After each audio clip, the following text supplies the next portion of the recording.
símbolo electrónico. Bien, entonces cuando hablamos de onda lenta, la onda lenta entonces como tal no es un potencial de acción,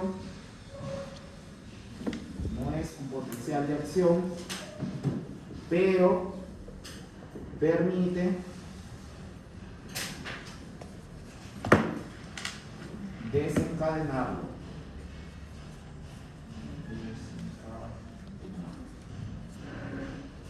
Entonces, como toda onda va a tener dos fases. La primera será la fase de despolarización y luego tendrá la repolarización. Entonces, no es potencial de acción, pero permite desencadenarlo o acercarse a uno de ellos.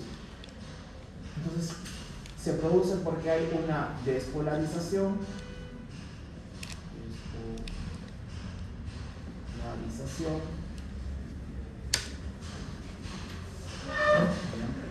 Es una despolarización que se da de manera periódica y es producida por el ingreso del ion calcio. Recuerda que el potencial de membrana suele ser un potencial negativo, entonces para que se despolarice tiene que pasar a ser positivo. Y lo que produce que el potencial de membrana se vuelva positivo y por tanto eso se llama despolarización, es el ingreso del ion calcio. El calcio ingresa a la célula, se invierte el potencial de membrana y eso se le llama despolarización. ¿Ok? Esa despolarización periódica permite que se desencadenen estos potenciales de acción. Ya cada una de estas líneas representa un potencial de acción. Son potenciales de acción en espiga, porque se producen unos tras otros rápidamente y son los que van a producir, esto sí, una contracción del músculo liso. Y esas contracciones rápidas se les llama contracciones fásicas. ¿Ya? Bien.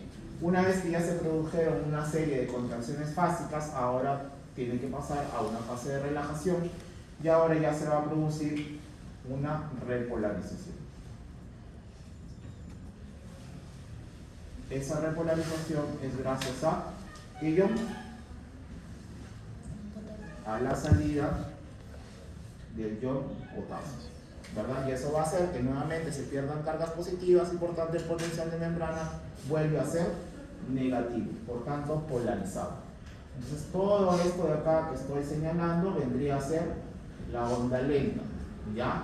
No vayas a confundirte, recuerda, la onda lenta es aquello que acerca o aumenta la probabilidad de desencadenar un potencial de acción, ¿ya? Y los potenciales de acción se les llama en espiga porque se dan de manera secuencial y son los que van a producir contracciones fásicas. Una contracción fásica es una contracción de corta duración pero de alta intensidad que permite que se contraiga el cilium. ¿Está bien? Y a esto de acá, este tono muscular, ¿ya? Porque recuerda que el músculo tiene un tono. ¿Se acuerdan cuando les enseñó en oficio 1 el tono muscular? Tonicidad es la propiedad del músculo. La tonicidad sí depende de las ondas lentas. Si esta es la contracción fásica, esto de acá será una contracción tónica. ¿Okay? Contracción entre comillas, porque no llega a cortarse, solamente es para aumentar la tensión, por eso se llama tónica, de tonicidad. ¿Está bien? Ok, y habíamos dicho que estas ondas lentas entonces constituyen el sistema de marcapasos, ¿verdad? Marcapaso del tracto gastrointestinal. Y este sistema de marcapaso del tracto gastrointestinal se lo debe a unas células llamadas células intersticiales. Células intersticiales de Cajal, que son unas células modificadas que van a servir para producir justamente estas ondas lentas que permitan acercarnos a un potencial de acción. ¿Está bien? Ahora, la secuencia y la duración de las ondas lentas va a depender de qué sección del tracto gastrointestinal estés. Por ejemplo, en el estómago se producen entre 3 y 5 ondas lentas por cada minuto. En el intestino delgado, por ejemplo, puede ser de 10 a 15, porque necesita una frecuencia mayor para que el alimento pueda cambiar. Entonces, en todo el sistema gastrointestinal se produce esto, pero lo que se va a diferenciar es por la frecuencia, ¿ya? La frecuencia varía según la porción del tracto gastrointestinal. ¿Okay? Lo más lento es en el estómago de 3, lo más rápido es en el duodeno de 12 por minuto a 15 por minuto. Bien, ahora vamos a hablar segmento por segmento. Primero nos vamos a ocupar de el estómago y algo de la boca. Entonces, tú cuando decides comer empiezas a masticar, ¿no? Es lo primero. La masticación tiene dos finalidades. Uno, triturar los alimentos, ¿no? Hacer que se forme el bolo alimenticio y eso lo puedas pasar, ¿no? Si te damos un trozo de carne y ahí te digo, pásatelo de frente, si no se puede o si se puede te vas a atragantar. Entonces la masticación permite triturar.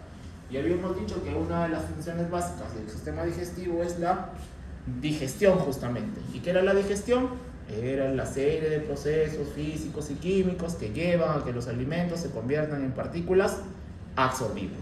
Y eso empieza con la masticación, porque ya vas a hacer que el alimento se vuelva más pequeño, ¿no? Y conforme va avanzando en el tracto gastrointestinal, este trozo de carne al final se convertirá en ácidos grasos, aminoácidos, polipéptidos, y eso sí lo vas a poder absorber. Ese es el concepto de digestión. Entonces, cuando el primer proceso que se va a dar antes de llegar al esófago viene a ser la masticación. Ese es el primer proceso que se da. Y la masticación tiene dos finalidades. La primera que acabamos de decir es iniciar la trituración de los alimentos, hacerlo en partículas más pequeñas. Entonces la primera finalidad es triturar. ¿Okay? Pero aparte de triturar, permite que se mezcle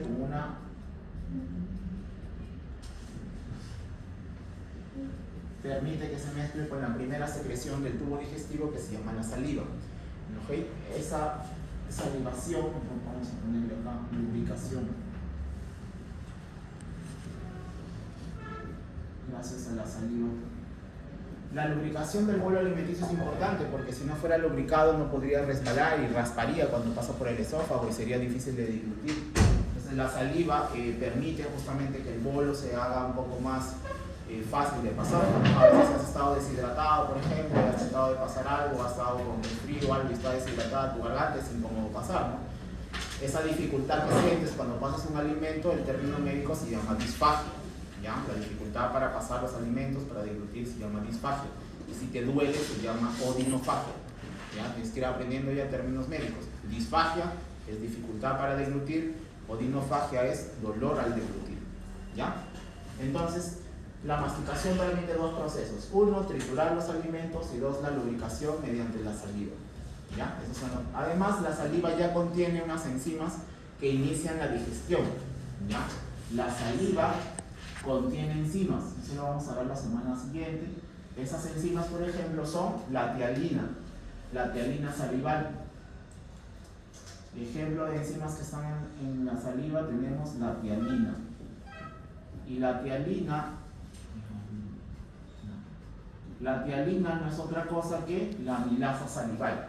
Y como se llama amilasa salival, va a romper a los almidones. Inicia entonces acá la digestión de los carbohidratos, ¿ya? En la saliva. Bien, luego vamos a dibujar el esófago. Tenemos el esófago, es un conducto, ¿no? De esta manera. Este esófago tiene una porción principalmente intratorácica, pero hay una pequeña porción que atraviesa el hiato diafragmático y se va a introducir hacia el abdomen para conectarse con el estómago, ¿correcto? Entonces en la parte superior del esófago vamos a encontrar algo llamado el esfínter esofágico superior, ¿ya? El esfínter esofágico superior, este de acá. Esfínter esofágico superior, ¿ok? Y en la parte inferior, en la unión esófago-gástrica, encontraremos al esfínter esofágico inferior, ¿ok?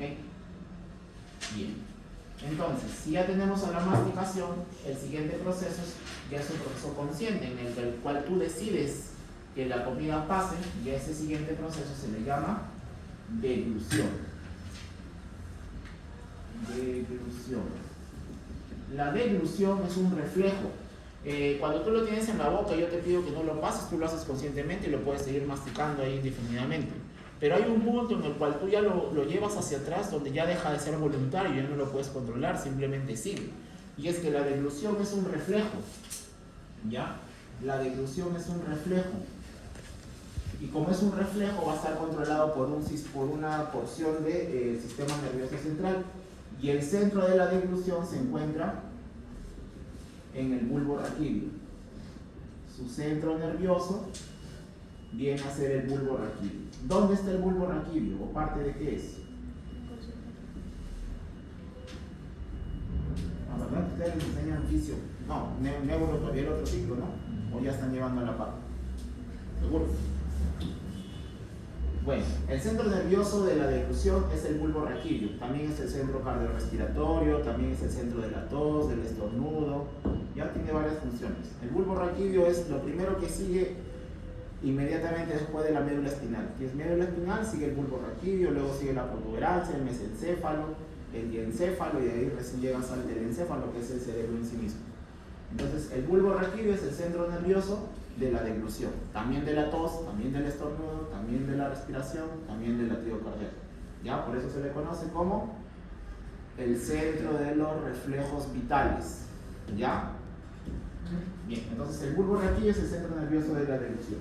¿Cómo es que este bulbo raquídeo recibe información para que se dé la deglución?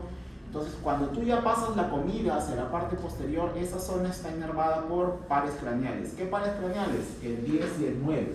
Entonces, el bulbo raquídeo va a recibe aferencias del 10º y 9º pares craneales. Tú debes conocer ya al menos los 12 pares craneales. El 10 es el vago, el 9 es el glosofaríngeo. Entonces recibe aferencias de estos pares y a través de ellos mismos y envía eferencias. Cuando hablamos de aferencias nos referimos a las neuronas o a los nervios que llevan información hacia un centro, ¿ya? De hacia adentro, van hacia el centro nervioso. En cambio las eferencias, de efecto, es información que viaja del centro nervioso hacia el órgano efector. ¿Ya? Aferencia es lo que lleva información al centro nervioso, eferencia es lo que va a llevar un efecto, una acción. ¿Ya? Entonces el bulbo raquídeo, cuando tú pasas un poco de comida y ya está en la parte posterior de la boca, recibes información a través del nervio vago y el glosofaríngeo. Y automáticamente se inicia el reflejo de la deglución. Para que tú tengas un reflejo, tiene que haber una señal que lleve información y otra que regrese una acción. Entonces, por los mismos nervios llega la información al bulbo y luego a través de los mismos nervios regresa la acción. ¿Y cuál es la acción? Que de manera involuntaria empiezas a deglutir. ¿Ya? Y la comida ahora va a empezar a ir por el esófago. Y ya viene por acá. ¿Vale? Entonces, por acá tenemos, este sería el bolo alimenticio.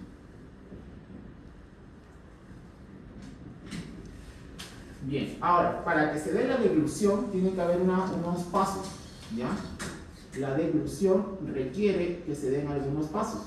El primero de ellos es que se relaje el esfínter esofágico superior. Si este esfínter estuviera cerrado, pues no podría avanzar la comida. Entonces, la secuencia es la siguiente.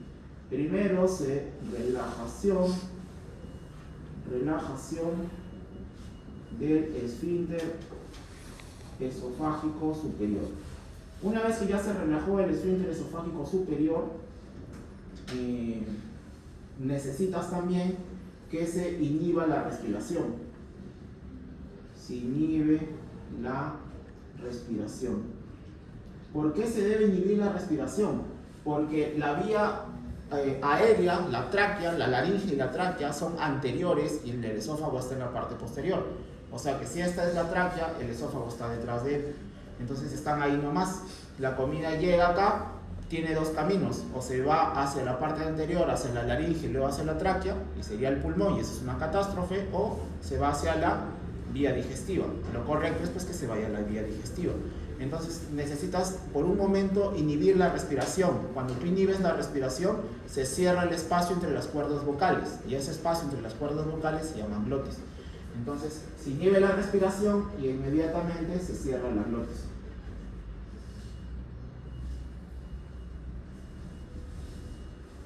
¿ok? Se cierra la glotis.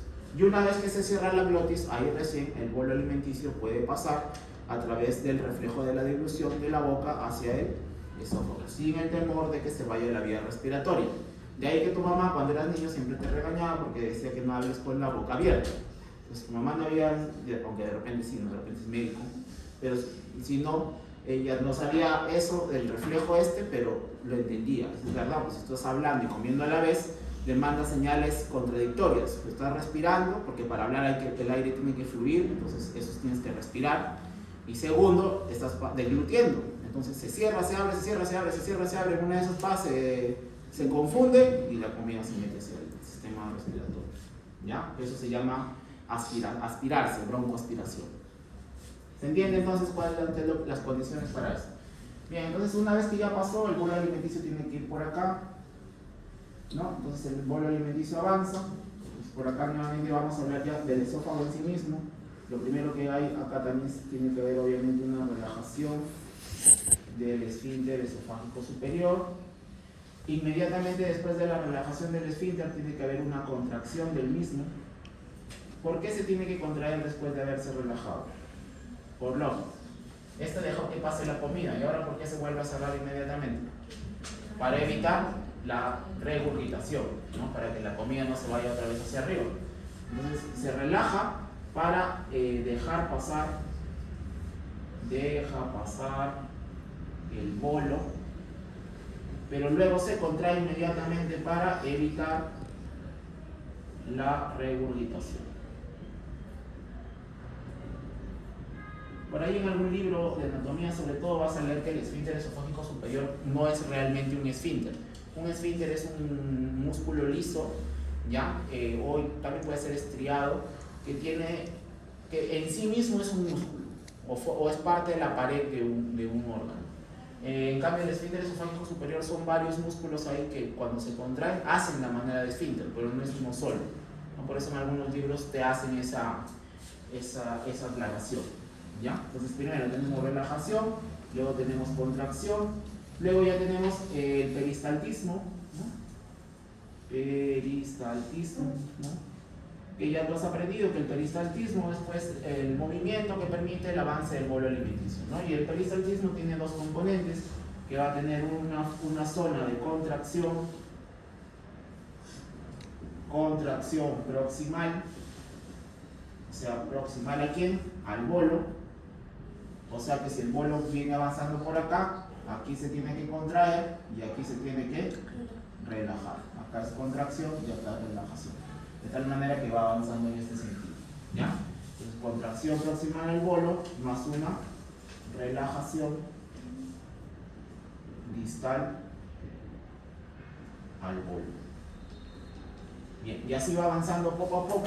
4 debe llegar a la parte inferior. Este sí es un esfínter verdadero. El esfínter esofágico inferior debe ser relajado. Relajación del esfínter esofágico inferior. ¿Ok? Y una vez que ya se relaja el esfínter esofágico inferior, ahora sí la comida va a entrar hacia el estómago. Pero el estómago es, si bien es cierto, es una cavidad, suele estar ocupada por un poco de aire y de jugo gástrico.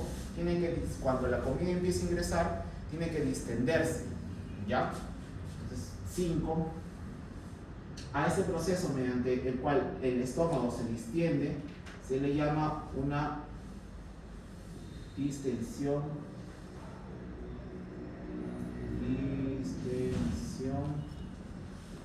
receptiva.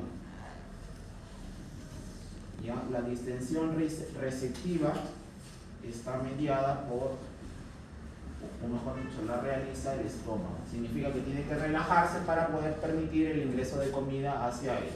Esta distensión o relajación receptiva está mediada por el nervio vago, ¿ya? Y también por una sustancia llamada BIC. ¿Qué es el BIC? El péptido intestinal vasoactivo, ¿ya? Que sirve para la relajación de el big acá,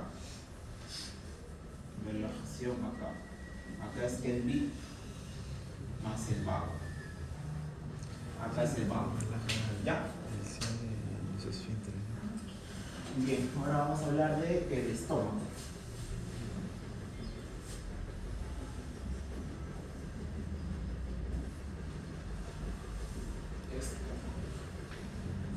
Bien, el estómago entonces es un órgano que tiene una cavidad pseudo virtual porque nunca está totalmente desocupado, suele tener un poco de aire, pero no siempre está totalmente distendido.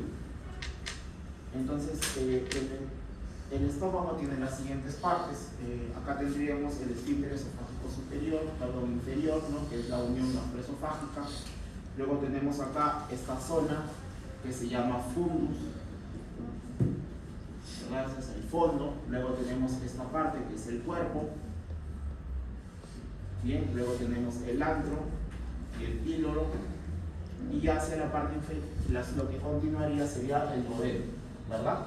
Entonces nos habíamos quedado pues que ya tú masticaste, deglutiste, luego pasaron esta serie de eventos para que la comida pueda llegar hasta el estómago. Y habíamos dicho que cuando llega al estómago lo que tenemos es una distensión o relajación receptiva. ¿Ok? Entonces la primera porción del estómago que recibe la comida es el fondo. Y es ahí donde se va a dar principalmente la relajación receptiva o distensión receptiva. Entonces acá ponemos 1, la relajación, ya, distensión receptiva. Esta relajación, distensión receptiva va a permite el ingreso del bolo alimenticio. ¿Ok? Que está mediada, como habíamos dicho por allá, está mediada por un reflejo,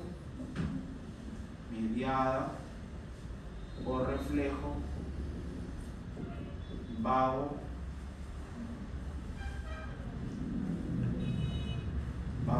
vagal. ¿Qué significa un reflejo vago vagal? Que las fibras aferentes y eferentes viajan por el mismo nervio vago. La comida llega hasta el fundus, esa información es percibida por el nervio vago, va a su centro nervioso y regresa con la información de que se relaja. ¿Ya? Es un reflejo vago vagal. Eso permite entonces que el fundus se relaje, su musculatura se distienda y la comida puede ingresar y no te cause disconfort. Entra la comida hacia acá y una vez que la comida avanza, tiene que ir pasando por el cuerpo hasta llegar al antro. En el antro lo que se van a dar son los movimientos de retropulsión. ¿Qué son los movimientos de retropulsión? Es otra manera de hablar de los movimientos de mezcla. Habíamos dicho que la mezcla de los alimentos es el vaivén del bolo alimenticio. Avanza un poco y luego regresa. Entonces a las finales es como si no hubiera movimiento anterogrado neto, porque das un paso hacia adelante y luego regresa, un paso hacia atrás, entonces te quedas siempre en el mismo lugar. Ese es el movimiento de vaivén o de retropulsión que se da a este nivel. Entonces la comida avanza hacia el antro, avanza un poco y luego regresa, y así está constantemente. A este movimiento se le llama retropulsión. ¿Ok? La retropulsión no es otra cosa que el movimiento de mezcla. Y este movimiento de mezcla, ¿qué va a permitir? Permite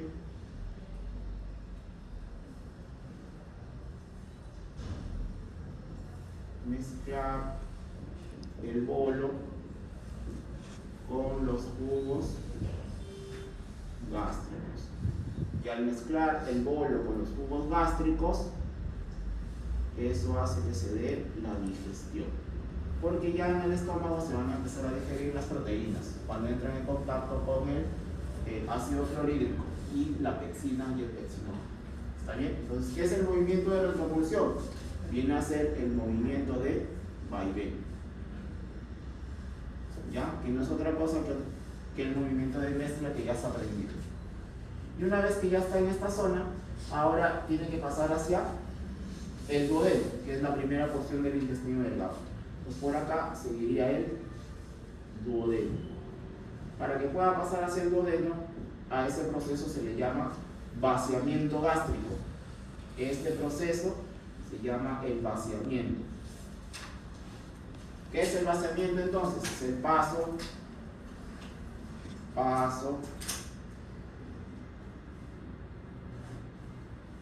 ¿Sabes que acá ya no en algunos libros ya no le ponen vuelo, ¿no? Usan otro término. ¿Cuál es?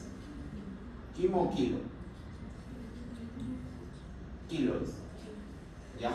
Entonces pasa el alimento y eso va a ir hacia el duodeno. ¿Okay? Ese proceso mediante el cual ya no todo se retropulsa, sino que poco a poco va pasando hacia el duodeno, se llama vaciamiento. El vaciamiento gástrico, por ejemplo, ya es retrasado por la enzima por la hormona colecistoquinina. ¿Ya? Es retrasado por la colecistoquinina. También es retrasado por los lípidos, por las grasas. ¿Ya? Por las grasas. O sea, tú cuando ingieres grasas, las grasas por si acaso liberan colecistoquinina.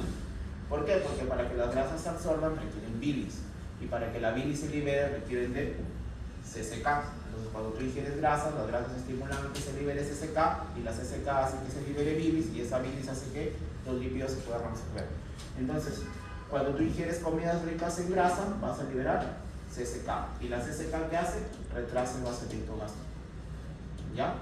También el vaciamiento gástrico es retrasado por CCK, lípidos y también por la acidez. O sea, a medida que el contenido del estómago va pasando hacia el duodeno, ese contenido es rico en hidrogeniones, en ácido clorhídrico, por tanto es un contenido ácido. Esa acidez hace que el duodeno dice, ya, está bien, anda pasándome la comida, pero poco a poco. Entonces es un reflejo de manera local que cuando ya empieza a recibir el bolo alimenticio ácido, inhibe el mismo vaciamiento gástrico. ¿Ya? Entonces tres procesos. El vaciamiento es retrasado por CCK, por lípidos y también por la acidez del quimo cuando llega al duodeno. En el intestino ya es quimo, en el estómago es quimo. ¿Ok? ¿Entienden? De ahí también, por ejemplo, que dicen cuando tú ingieres alcohol, que es comer o que no es comer. Yo sé que tú todavía no lo ingieres, pero debes haber escuchado, ¿no? Tu papá, tu mamá, tu hermano mayor, tu hermana mayor. Entonces, si vas a tomar, debes comer, porque si no, supuestamente te hace efectos más rápido. Bueno, ¿tiene alguna explicación fisiológica? O sea, ¿sí tienen razón, no tienen razón? Fisiológicamente puede ser, no puede ser. Sí tiene esa explicación, porque además el borracho que se respeta sabe que no es cualquier comida, tiene que ser comida chatarra, comida rica en grasa, ¿no? Entonces las comidas ricas en grasa, ¿qué tienen? Lípidos. ¿Y los lípidos qué hacen? Liberan CCK. ¿Y la CCK qué hace? Retrasa el vaciamiento gástrico. Entonces, como te has comido un buen chicharrón, entonces si quieres el alcohol se mantiene todavía en el estómago y eso retrasa su absorción. Si retrasa su absorción, retrasas el efecto, pues, ¿no? ¿Cuál es el problema? Que si ya eso es al inicio, que ya si te pasas de largo, lo que vas a hacer es que retrasas mucho el vaciamiento gástrico, el estómago se distiende, tú sigues tomando, el estómago se sigue distendiendo y eso ¿qué va a producir? Náusea. Entonces ahí ya te lleva al otro extremo. Esa es la explicación fisiológica para lo que te pasa en tus hábitos favoritos. Ya, ahora seguimos. Denme un segundo.